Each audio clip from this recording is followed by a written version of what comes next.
And I know what you're thinking, and no, it wasn't a maternity top even. I don't understand this seam here. It's like, it's not even a straight across seam, like it's actually sewn in like a droopy fashion here. I breastfed 2 babies, I don't need help with that. And then like the fabric underneath the seam is kind of more billowy than the fabric above the seam, so it kind of just looks like my boobs have a mustache. I don't actually know what I'm gonna, I don't know. The sleeves have a raglan style cut, like the seam for the sleeve is right here. So I think what I might do is kind of like try and cut around this, keep the sleeves on, probably shorten them because I don't know, I don't really dig those. And then make the bodice of the shirt like a color like that maybe, I think I have something that kind of goes with this blue in the stitching.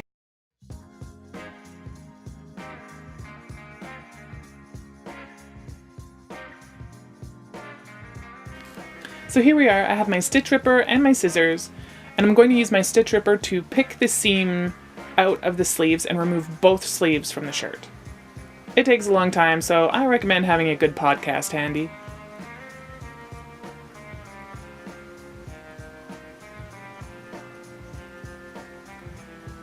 Next, I'm going to cut the bias tape off of the neckline. You can see that the fabric of the shirt has been gathered within the bias tape.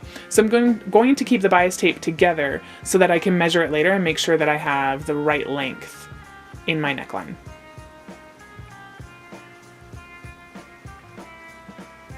Next, I have to cut out this fancy dancy piece on the front. I don't even know what to call that thing. Like, it's not really a neck. It's not really a shirt opening. It's just, I don't know. It's a decorative piece. We'll just call it the decorative piece. I cut around the decorative piece.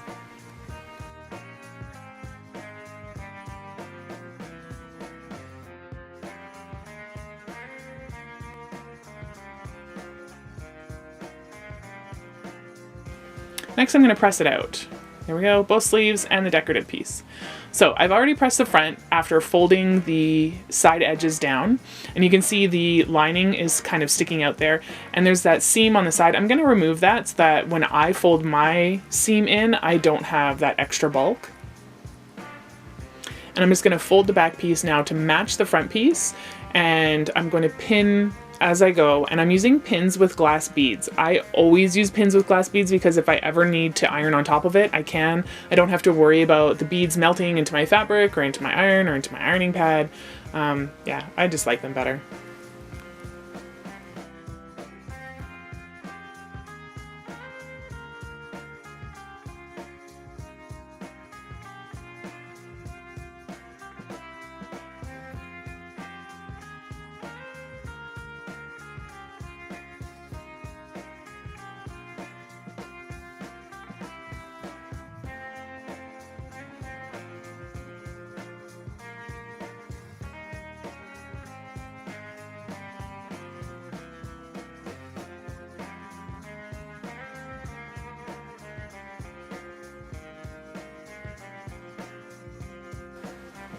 There we go, once that's pressed, I can put it off to the side. Now I'm going to cut my bodice out. And I super lucked out. I had this fabric from a Christmas project that I didn't end up making, and the color of the fabric matches exactly the blue thread that's in the decorative portions of the purple shirt. It's quite a bit more stretchy than the purple fabric, but I don't mind that.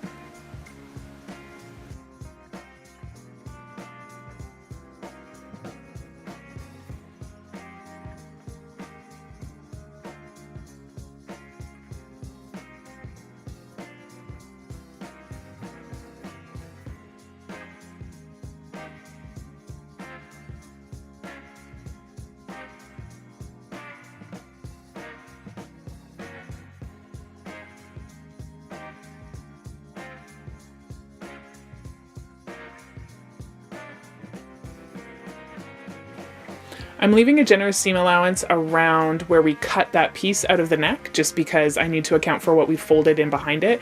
But when I come up to the neck and down the sleeve, I don't really need any seam allowance there, because especially on the sleeve, I picked that seam out. So I just cut right on the fabric line. Then I decided that I wanted the shirt a little bit more flowy, and so cut away from that line. I almost immediately regretted that and went back and trimmed it. So I did keep the same width of the garment, but then I ended up adding some extra length just because I'm tall. That's what I did. I went and sewed just a basting stitch at the very bottom of the neckline, just so I could have a gather in the bottom of that decorative piece. Then I took that gather and I sandwiched it in between the front and back parts of that decorative piece.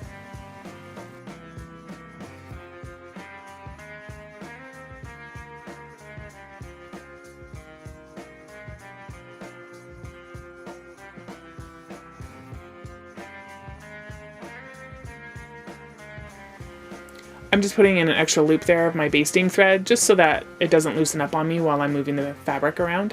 Then I'm going to sandwich the remaining sides of the neck piece with my new bodice fabric in between.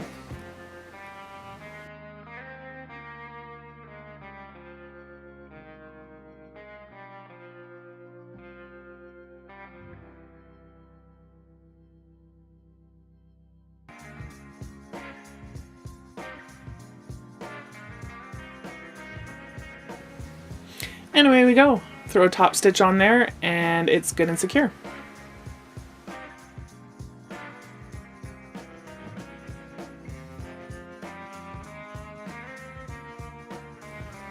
I'm kind of just making sure as I go that everything is tucked in exactly where it needs to be. Things can kind of shift even when you pin. So it's good to just keep checking, especially when you're wanting something to line up on the front and the back of the fabric that you're sewing.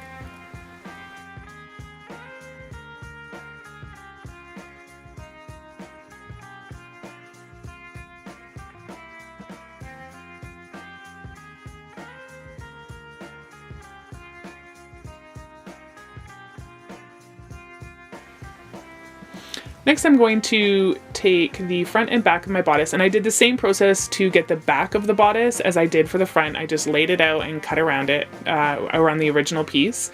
And I am sewing them together with a triple stretch stitch. This was the one when I did a little sample stitch on a piece of scrap fabric that didn't warp or distort the fabric at all. I didn't find that I needed to zigzag the edges of this stitch or serge it at all because the fabric isn't fraying and it's laying quite nicely with the triple stitch. So I just left it alone after that.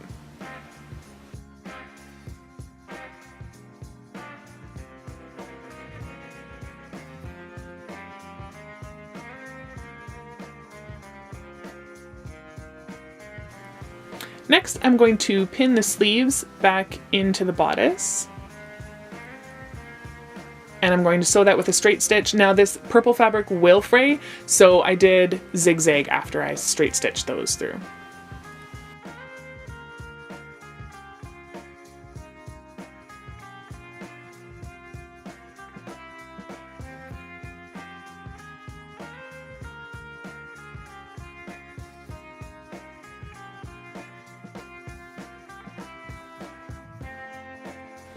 So we'll just have a little check. So far so good. The sleeves are coming well. They went on good. So now we got to do the bias tape for the front. I measured it to make sure that I had the right length.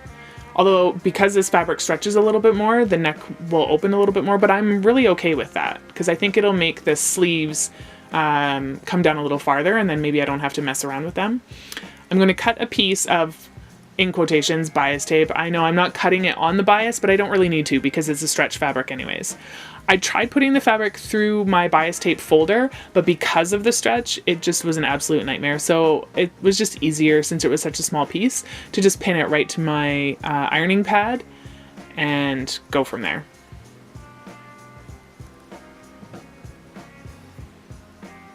Again, hooray for the glass tipped pins.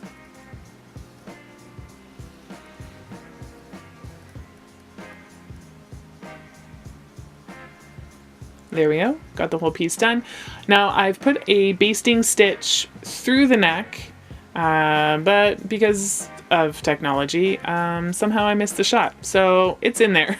I just put it in with my machine, and now I'm pulling on the thread so that I can get the gathers that the shirt needs in order for that great big neckline to fit into the bias tape.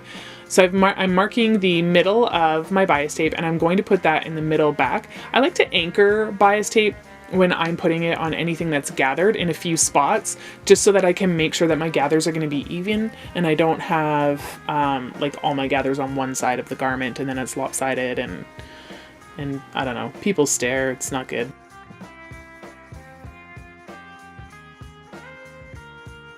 I've cut the tassels off of the old garment and I am inserting those in while I'm pinning as well. And now I'm just going to pin so much.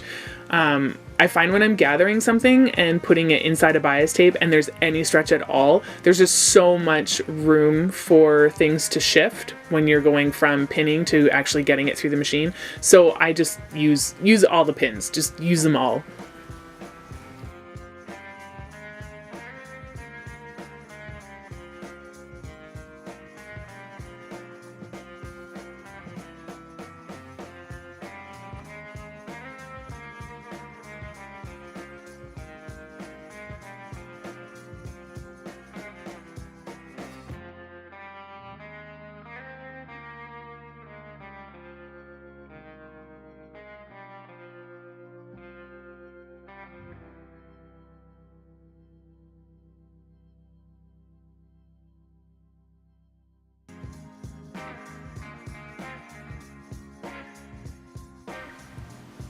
Now that we've got all the pins in, I'm just using a straight stitch on the edge of the bias tape to secure everything together.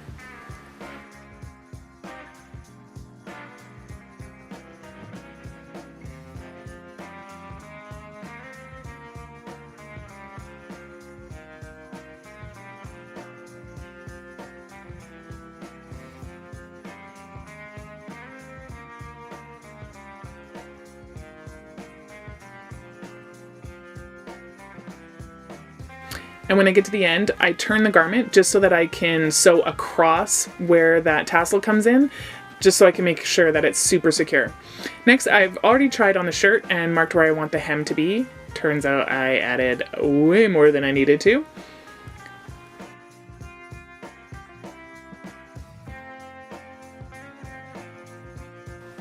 Next, I'm going to hem the shirt, and I'm going to use my hem guide just to mark it out.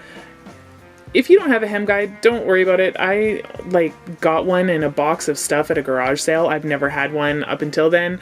Honestly, if you cut a straight edge on a piece of cereal box and draw a line on it, it's just as good.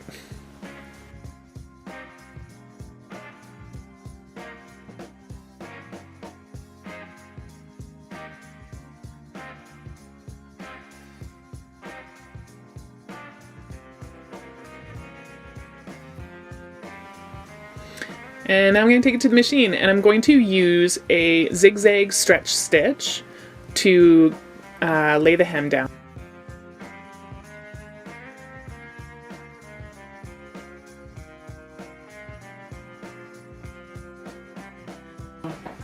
Hey, so here's the finished product. It is long enough for me. The sag seam is gone. The boob mustache is gone. I really like the details. I'm stoked to wear it out. I like it. And I didn't end up having to do anything to the sleeves. When I put in the new neckline, it's a little bit wider, so the sleeves are actually long enough for me now, so I'm just going to keep them the way they are. And yeah, I'm excited about it. So if you like this video, if you want to see more tutorials, hit subscribe, like, share, all that jazz, and we'll see you next time. Thanks so much.